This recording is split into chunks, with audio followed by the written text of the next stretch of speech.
Hi everyone, my name is Erik, also known as Laura's husband, and I was asked by her today to do a guest post about organization with one of my favorite things, board games. Board games are definitely one of my favorite things. I love talking about them, I love playing them, and my wife loves that I love to organize them. So this is about 95% of my board game collection. As you can see, everything is pretty tidy, and that is not a result of my wife, even though she likes it. I do like keeping things tidy. And one of the easiest ways I've found to keep board games tidy is by storing them in this cubicle shelving system from IKEA. And each cube allows me to store games that are in like fashion for playing or for number of players. Another thing you'll notice is that all of the games that are stored in this shelving system are stored vertically. There's a reason for that. When I first started playing board games and getting more in my collection, I used to store them like this, horizontally. But I found that doing so makes it easy to get the very top game off and play, but the ones that are underneath it, let's say I wanted to play Hive, it would be very difficult to access it. And also another thing that I found is the easier a game is to access, the more I will want to play it. So, as a result, I started storing all of my games vertically.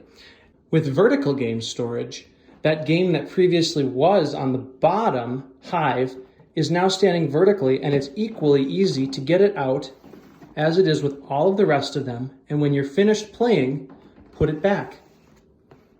One of the biggest questions I get asked when people find out that I store my games vertically is, won't all the pieces get messed up and make playing even more difficult? For that, I have a system, and let me show you. This is 8-Minute Empire, one of my favorite board games. And while it's a lot of fun to play, you can see that inside there are a lot of pieces. And one of the ways that I prevent those pieces from getting all mismatched when storing my boxes vertically is by storing all of the individual components in small Ziploc baggies. What this does is it allows me, when we start playing the game, to divvy out one of these to each player, allowing them to have their own stash of what they need to play the game. It also prevents things from getting disorganized when storing the boxes and or moving them around. Here's another organizational hack that I use for keeping my games organized.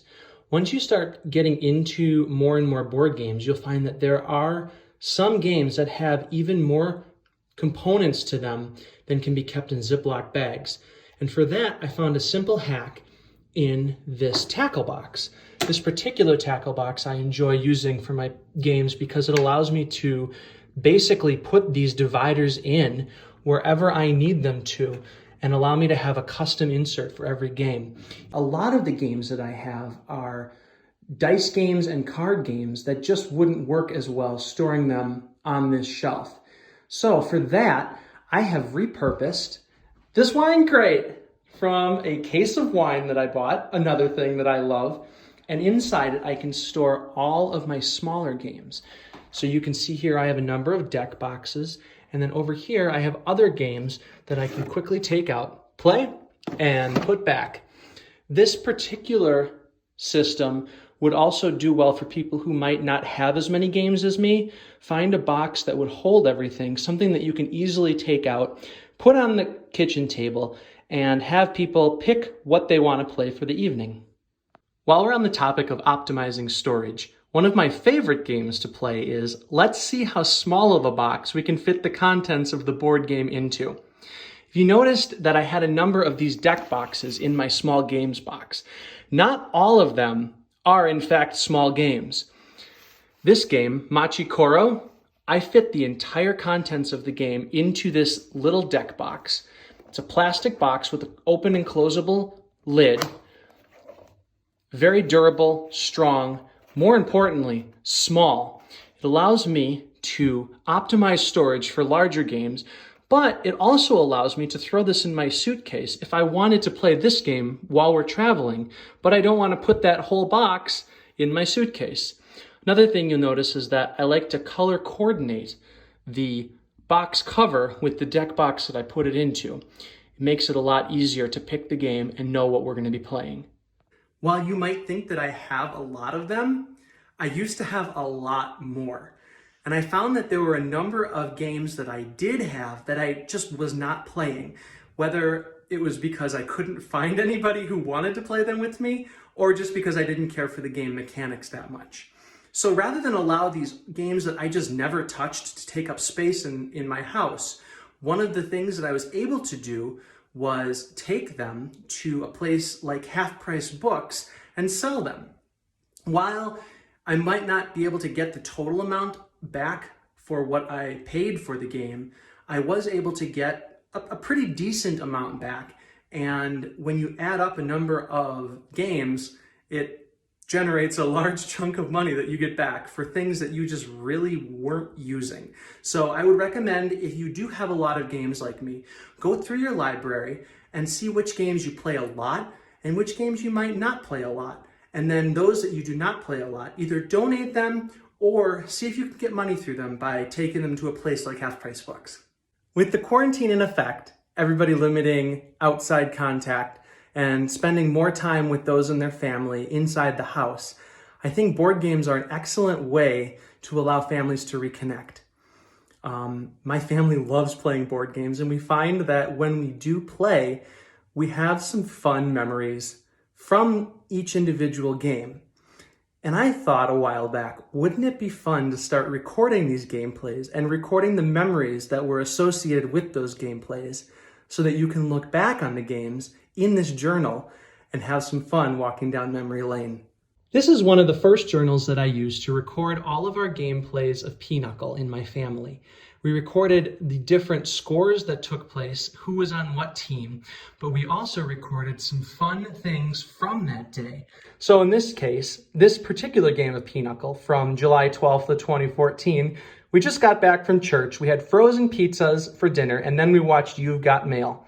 My mom also apparently bought a really good dress for my cousin Melissa's wedding. She also won Pinochle that night.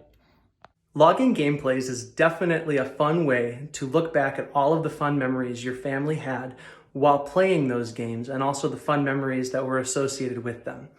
As I continued to play more board games over the years, I also found another helpful tool that allowed me to, in essence, get more people to play with me, but also to make it more fun for those who have not played a particular game. While we're on the topic of Pinochle, it is probably one of the more difficult card games to learn. But once you know it, you know it. It's kind of like riding a bicycle. So in order to help both myself remember rules, but also help teach it to new people that wanted to play the game, I create these rules refresh sheets. In this case, it's the Pinochle cheat sheet. And it just gives basic information that players need to know, along with bullet points, easy digestible information of the rules and the workflows in the game. Once I started doing this, I found that a lot of people enjoyed the games that I wanted to teach them, and more people were having more fun playing those games. We also didn't have to read through the entire rule book if it had been some time since we played that game. The rules refresh and logging gameplays methods are two things that I have found very helpful in organizing board game nights with my family. Over the years, I found that I'm doing it more and more, and rather than doing it manually, I decided as a software engineer to write an app for it. And this app called Game App is something that allows me to put my rules refresh in, also log gameplays, and keep my whole board game library organized. I hope some of these organizational tips that I have mentioned in this video have inspired you to take a new look at your board game library and bring them out to reconnect with your family during quarantine. If you have any other questions or anything that I did not cover, feel free to ask in the comments and I'll answer it when I can. Until then, happy gaming.